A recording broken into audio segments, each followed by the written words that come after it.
بسم اللہ الرحمن الرحیم۔ روٹی کھاتے وقت چھوٹے چھوٹے لقمے کھایا کرو، یعنی ایک نوالے کو 32 بار چبایا کرو۔ سورہ رحمان کو دن میں بار بار سننے سے جسم میں کینسر کے سیل ختم ہونے لگتے ہیں۔ شام کو پیاز کھانے والے کو بواسیر جیسی بیماری لگ جاتی ہے۔ شام کے بعد چاول کھانے سے جسم میں چربی تیزی سے بڑھنے لگتی ہے۔ اگر آپ اپنے سر کی جوئیں اور خشکی بھگانا چاہتے ہیں تو روزانہ چنبیلی کا تیل لگائیں۔ زیادہ میٹھا کھانے سے چہرے پر جھریاں آ جاتی ہیں۔ زیادہ نمک استعمال کرنے سے ہڈیاں کمزور ہو جاتی ہیں۔ سیب کا مربا دل کو طاقت دیتا ہے۔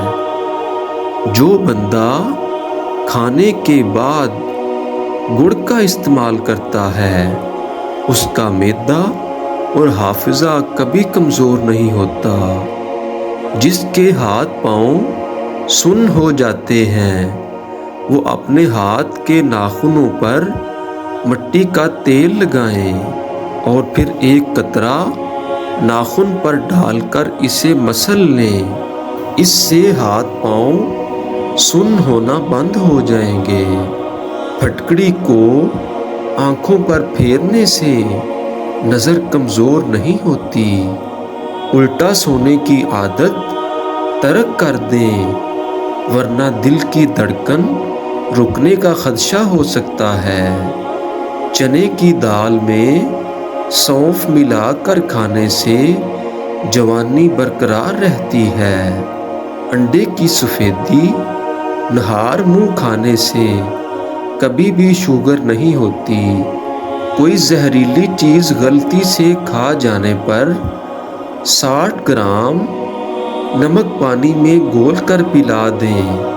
اس سے قے ہو جاتی ہے جس کے نتیجے میں زہریلی شے فوراً باہر آ جاتی ہے۔ گھر میں چوری ہو جائے تو استغفار کثرت سے ورد کرو، تمہیں اس کے متبادل چیز مل جائے گی۔ ابلے ہوئے دودھ کے ساتھ دوائی کھا لو، پیٹ کبھی بھی باہر نہیں آئے گا۔ چاول کھا کر فوراً پانی پینے سے پیٹ پھول جاتا ہے۔ نہانے سے پہلے بالوں میں تیل کی مالش کریں، بالوں کی جڑیں مضبوط ہو جاتی ہیں۔ کچی روٹی مت کھائیں، یہ آپ کو بیمار کر سکتی ہے۔ کچا پیاز کھاؤ، دل کی دھڑکن بہتر ہوگی۔ انسان کے ایمان کی پہچان وعدوں کی پابندی سے ہوتی ہے۔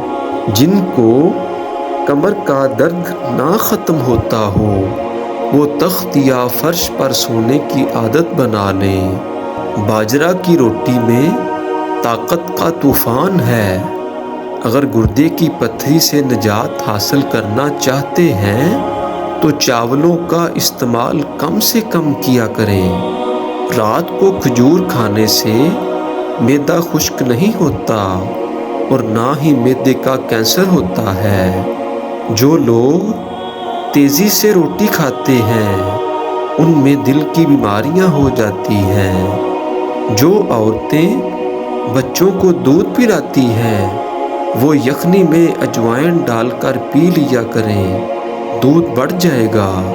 دہی میں اسبگول کا چھلکا ڈال کر کھانے سے بڑھاپا جلدی نہیں آتا۔